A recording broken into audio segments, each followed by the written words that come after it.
a little bit of color around why I invited Morgan, because oftentimes, like, if I want to get to like the edge of what's happening in culture, I talk to Morgan. And these conversations are like 3 hours long, and we're going to try to compress this into 30 minutes with some poignant questions. The anchors are skateboarder, surfer culture. And I do follow Morgan on Instagram, and you might have seen that we were chatting about surfing a little bit. Who is Stephen Wolfram? And I did meet Morgan at South by Southwest, and we were talking a lot about advertising and branding, and explored that a little bit. Whittle Schools and Studios, and University for the Planet. So those are the anchors of Morgan's bio that I put together, and he's going to connect the dots for us. Morgan?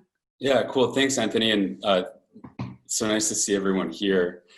I think it'll be even better if it's more conversational. So I'll try to just go through some of those things really quickly. And as it relates to schooling and my own journey, the skateboarding and surfing subculture, I think it came from when I was really little. I loved school, and then like a lot of adolescents like started to rebel against authority and tried to find my own authentic culture, and was growing up in Southern California. And so a place where a lot of artists and people sort of expressing what they were thinking were in these sort of subcultures of skateboarding, surfing, and that really resonated with me more than school. And I kind of stopped doing a lot of schoolwork, but I always felt like I was learning and exploring, and that was community driven. And I think that that's probably something we'll tap on, is the social aspect of learning, the fact that most learning happens socially and is socially constructed. Stephen Wolfram is, I ended up doing well on my SATs and ended up going to college. Luckily, I was able to get into college, but also didn't really know what I was doing.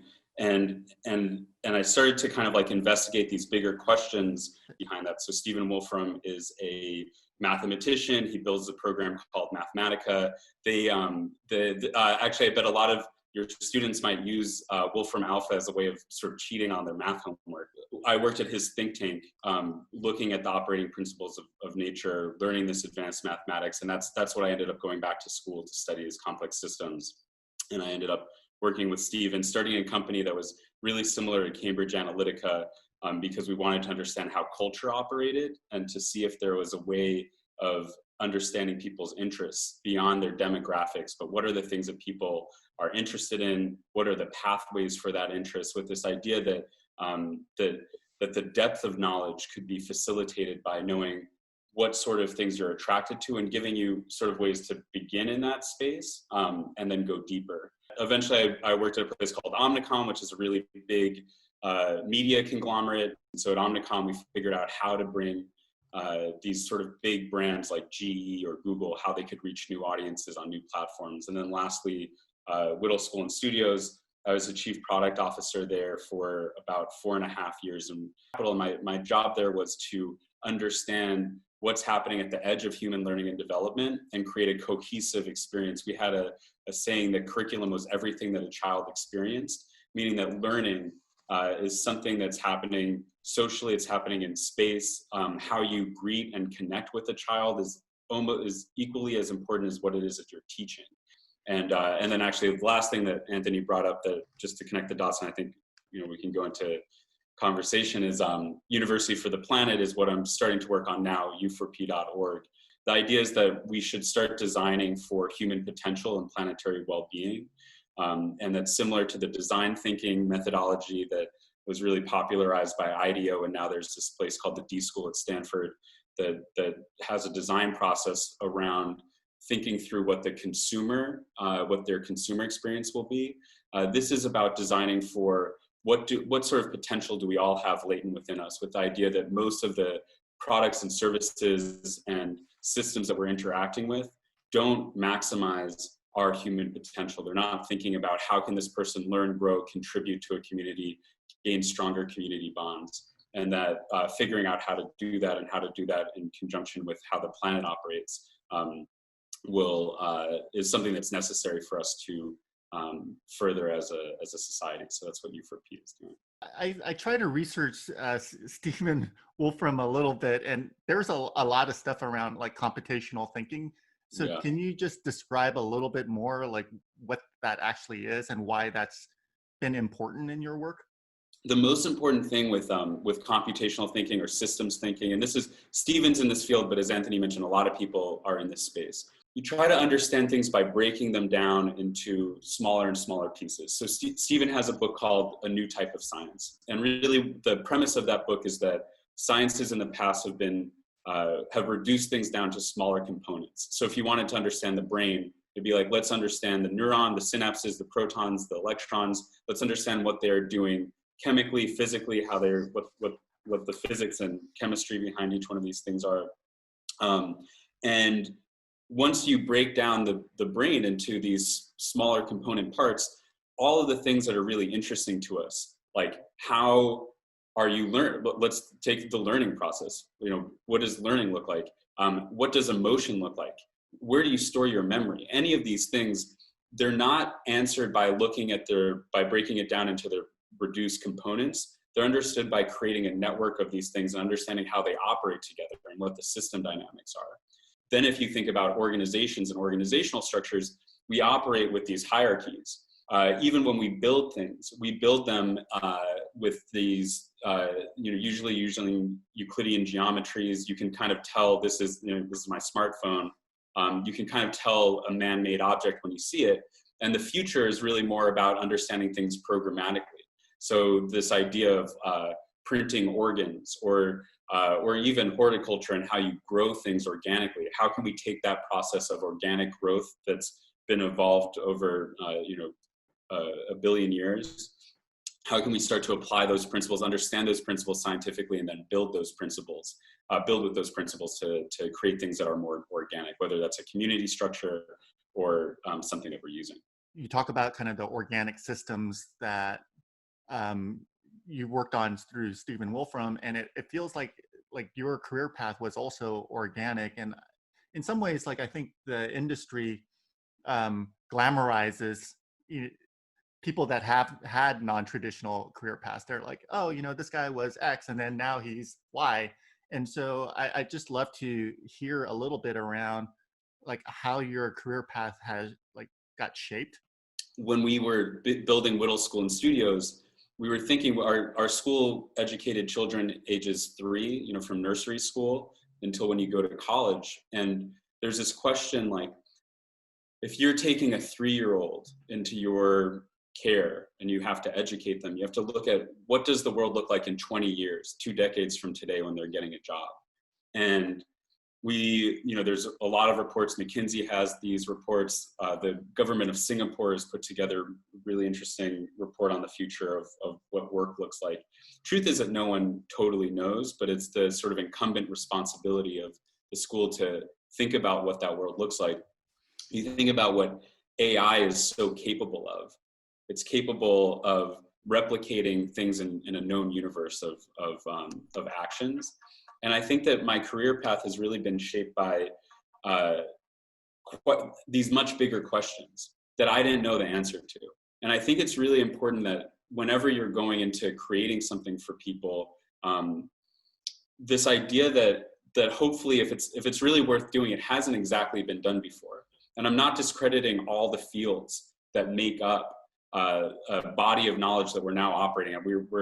Humanity has assembled so much knowledge around psychology, learning, design, and each one of those fields is so important. But I think that each one of the jobs I've had has started with a much bigger question. We looked at what does a school look like? What are all the things that can go into that? And so we looked at ergonomics and design, and we worked with this architect, Peter Brown and Renzo Piano, and we brought them in. We looked at the science of learning. What do we know about the human brain and how it learns? And we worked with someone named Boris Saxberg and a woman, Lena Unkefer, from UCSF and Stanford in the applied neuroscience department. And so I think in each one of these fields, we began with for my career, it's always been shaped by a much bigger question. and a humbleness around the fact that we don't quite know yet. A sort of assessment of what is the ecosystems, like what are the ecosystems of knowledge that can help us answer this question, and trying to bridge those communities to help solve a really difficult question. You know, the glamorizing part, sometimes you're not successful. And I think it's really important to be okay with not being successful. That's like a big part of the learning process. And I would say that a lot of my learning happened from the things that I wasn't really successful in. And I feel like now, or when you talk about your career, you focus on the successes so that people trust you and think that you're, you know, worth talking to. But I don't really find that those pieces were where a lot of the most important lessons happened. When I was looking at Whittle, like I think one of the things that they state pretty clearly is learning happens everywhere. You and I talked about was that podcast, The Rabbit Hole. Oh, yeah. And as I was listening to that, I was just like dumbfounded by this whole other world that exists that didn't grow up as part of. And really, I feel like I only use maybe less than 1% of the internet. And so that's where we're going to go in this part of the conversation. Today, in terms of daily views, Fox, MSNBC, and CNN only equate to about 3 million views a day. The Wall Street Journal only has 3.5 million subscribers. And I'm using only because YouTube has 2 billion subscribers. I'm talking about 2 billion compared to 3 million. Daily active users is 30 million. 5 billion videos get watched every single day. 5 billion. And more than 1 billion hours of video gets watched every single day.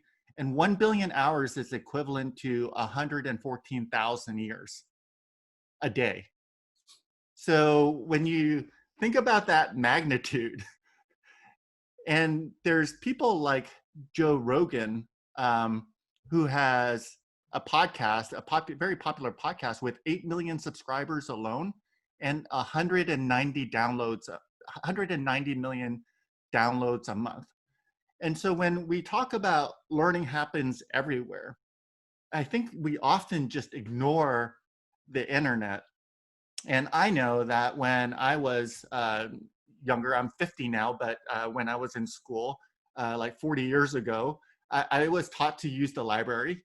I was taught to figure out what aisles to go to. And even when I was writing, I was taught to reference materials in different ways and look at diverse sources of materials in order to get different opinions. Yet in the use of the internet, which is kind of the majority of our lives these days, especially now with quarantine, right, where we're only on the internet, we have not taught students how to use the internet at all. And I all of a sudden like realized this week that I don't even know how to use the internet most of the time, right? Because there's a part of it that I haven't even accessed. What have you guys thought about in terms of the future students and the work you did at Whittle? Like, how did you think about globalization and the internet as part of kind of the instructional strategy? We use this term called VUCA, this idea that we live in a VUCA world, and that stands for volatile, uncertain, complex, and ambiguous. And we also had this piece of the difference between noise and knowledge, or facts and wisdom.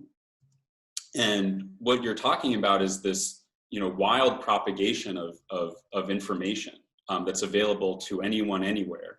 And figuring out, this podcast that you mentioned, this podcast Rabbit Hole, which it's produced by the New York Times, but it's really following the story of a lot of these communities that have massive numbers online, and what that means for our society socially and politically.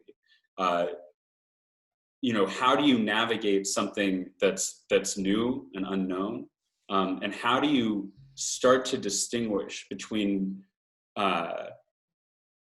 noise and knowledge? and how do you make that knowledge go from facts to wisdom, to something that you can use.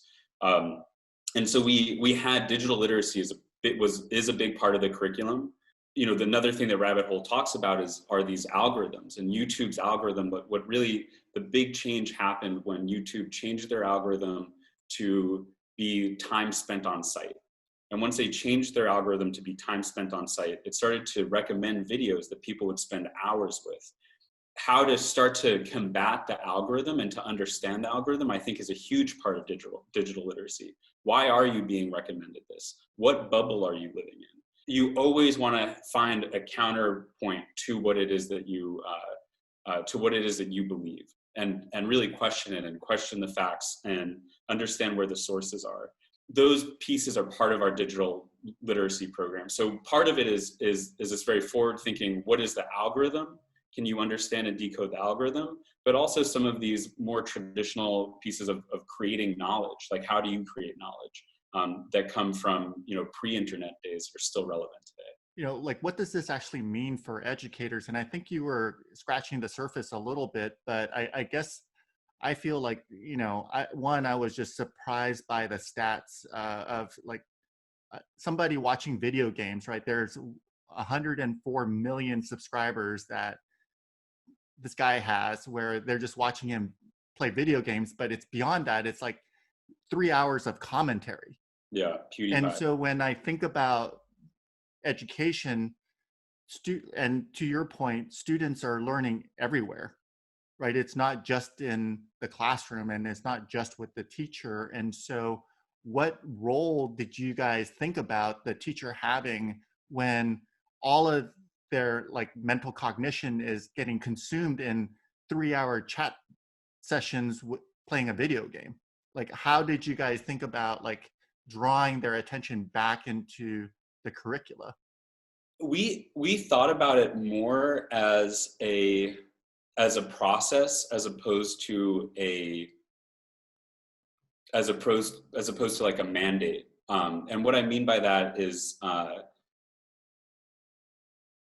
we're asking our teachers to connect with these children who are growing up in a really different world. This idea of like a VUCA world also means that a lot of what we grew up in isn't what the children that we're trying to connect with, or actually really, I don't even like the term children, like these younger people that we're trying to connect with, that they're growing up in.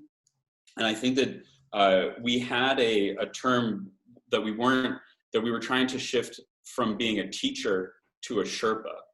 And what we mean by a Sherpa is that there's a difference between feeling like you know the answer versus that you're going on a journey together.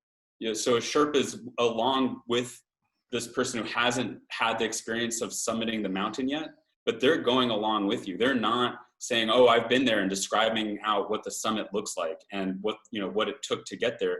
They're doing that along with the child, and that there's a collaboration that's involved in that, and sort of something that brings the teacher and the student together around a shared experience. And I feel like understanding is step one. And so, you know, you said that you went in a deep dive with PewDiePie so that you can understand what it is that's going on here. It's really important to do those deep dives and to have a degree of both empathy and shared knowledge to create those connections, and then to point that younger person into a direction that you think will be productive for their development and growth. I'm wondering from your perspective, because you are the person I go to for the edge of culture, what are some of the things you think that educators today need to start thinking about so that students are prepared a decade from now? Yeah, I think that this idea of no one can ever predict the future. And there's two ways of looking at the world that we're currently in. Like, even when we're speaking about YouTube and these numbers, which are, you know, incredible, there's a way of looking at YouTube, which is, oh my God, it's this new, totally novel thing. There's another way of looking at it, which is, what are the sort of base level programmatic things that we need as human beings to create a world for ourselves? And this idea of sharing knowledge, of connecting with one another in community, of contributing to something greater than yourself. These are things that are that have been with us from the very dawn of civilization and will be with us no matter what sort of future we create. And the technology that we're using to do those things, that shifts. And that obviously creates like very different dynamics. But our way of looking at it are, what are the things that students need? What are the things that everyone needs to construct a learning environment? How does the human brain learn? What are the things that we need to connect? And then you can start to see the technology and all these other tools, and including how people will connect in the future, as shifting on the methodology of how it's created, but not really shifting on the fundamentals of what it's doing. And I think in that sense we're relatively stable, as in what we do as people hasn't really changed. It's more how we do it that changes. And so how do you look at the health and wellness of a child, which is necessary? We broke it up into 3 categories. We had the world of self, and this means that there are practices that are necessary for dealing with this crazy world, including meditation, understanding how you learn, who you are, being able to communicate. The world of knowledge, which I think is what school is traditionally focused on, and that's skill sets enough to sort of scaffold so that you can have this lifelong learning and make sense of information and noise and everything else. That's the world of knowledge. And then the last is the world of humanity. And that's how you tie yourself and knowledge to something greater than yourself, to a contribution in the world.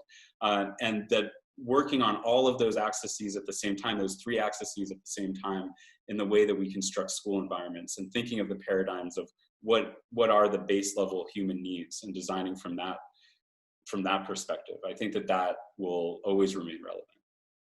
Dude, I'm going to steal that, because that's the reason why I love talking to you, because you're able to take kind of your systems thinking and apply it to a complex set of conditions, and then make it so simple for me to copy and tweet out. So thank you so much for doing that. And I'm going to hand it over to Drew, but please give Morgan a hand for allowing us to hear from him today.